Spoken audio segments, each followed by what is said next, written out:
Suburban Sentinel here with an update on the Batman movie gun incident in New Haven, Connecticut last week.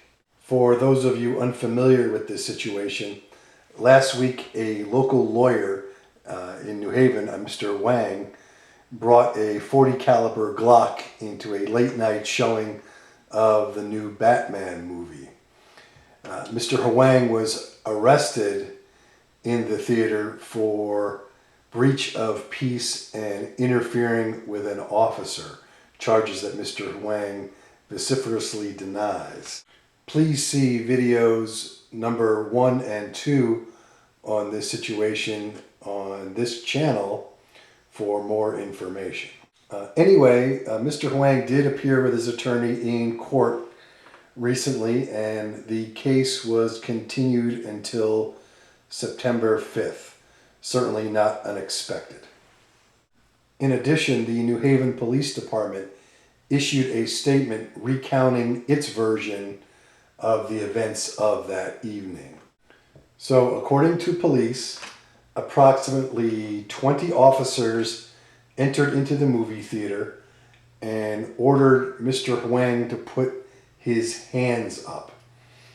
At the time, Mr. Huang was allegedly using his cell phone or smartphone and ignored the police and continued using his phone. The police allegedly kept shouting at him to show them his hands, and Mr. Huang continued to ignore the orders. The police allegedly yelled more commands at Mr. Huang, who finally did raise his hands. Then the police department cuffed him and walked him out of the theater.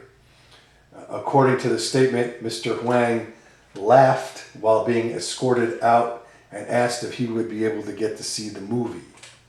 Mr. Huang denies the New Haven Police Department's version of the events and says that he was cooperative with the officers at all times. It is undisputed that Mr. Huang is a Connecticut state pistol permit holder and was lawfully carrying his weapon at the time. Mr. Huang was not arrested on any weapons charges. The charges were limited to the breach of peace and interfering with police. Personally, I believe the New Haven Police Department's version of the events that night is a complete fabrication. Yes, I am in favor of gun rights, and I do support law-abiding citizens carrying their weapons in public, so I guess you could say I am biased. However, I do have rational bases to support my assertion that the New Haven Police Department is completely fabricating the events as alleged. First of all, New Haven's story doesn't make sense. If 20 police officers storm into a theater with their guns drawn and tell you to put your hands up, you'd have to be some kind of lunatic not to comply. Well, perhaps Mr. Huang is a lunatic, and the police intercepted him before he did something crazy with his Glock in that theater. However, Mr. Huang certainly didn't act like he was a lunatic, and no witnesses have come forward indicating that he was behaving suspiciously or erratically before or since the theater incident. In addition, I met with Mr. Huang and his legal team, and he seemed quite lucid and normal at the time. Third, Mr. Huang's a lawyer. He would know better than to resist the police, even if he knew he had done nothing wrong. Lawyers tend to fight in court rather than on the streets with police officers. I've also heard allegations that Mr. Huang did this as a publicity stunt to either bring attention to gun rights or to protest efforts to increase gun control. And quite frankly, I don't see that either. Generally, when a lawyer is involved in some sort of publicity stunt, it's done through a third person so that the lawyer can represent the aggrieved party. As the defendant, Mr. Wang will have to keep his mouth shut and pay someone else to represent him in the criminal charges. Although Mr. Huang will get publicity, it's not in his capacity as a lawyer, it's simply as a defendant. Also, Mr. Huang is an immigration lawyer, not a civil rights lawyer or some type of lawyer involved in the gun industry. If this were a stunt to grow his business, it's certainly in the wrong forum. Again, this just doesn't make sense.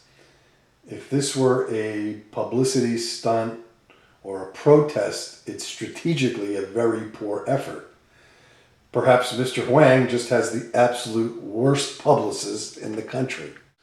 In addition, Mr. Huang has a lot to lose.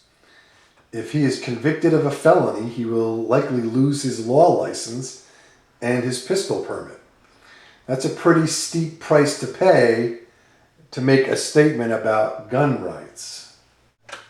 I follow the doctrine of lex parsimony for competing hypotheses, also commonly known as Occam's razor. The razor asserts that one should proceed to simpler theories until simplicity can be overcome by greater explanatory power. So here are the competing hypotheses. According to the police, Huang initially refused to comply with their orders. That must assume he would disregard the physical danger of having 20 or so guns drawn on him at the theater. It also assumes he would ignore the risk to his law license and revocation of his pistol permit. It also assumes he would ignore the risk to his professional reputation. It sort of assumes that Mr. Huang's actions was a publicity stunt or protest gone terribly wrong. And that's a fair number of assumptions. The alternative hypothesis is that the police overreacted to Mr. Huang being armed based on the Colorado shootings last month, and the police made up these interfering / breach of peace charges to save face. To me, the doctrine of lex parsimony and common sense indicate that Mr. Huang's version of events are certainly much more accurate than the police department's. So please let me know in the comments section what all of you out there in the real world think about all this. And that is the latest update on this case.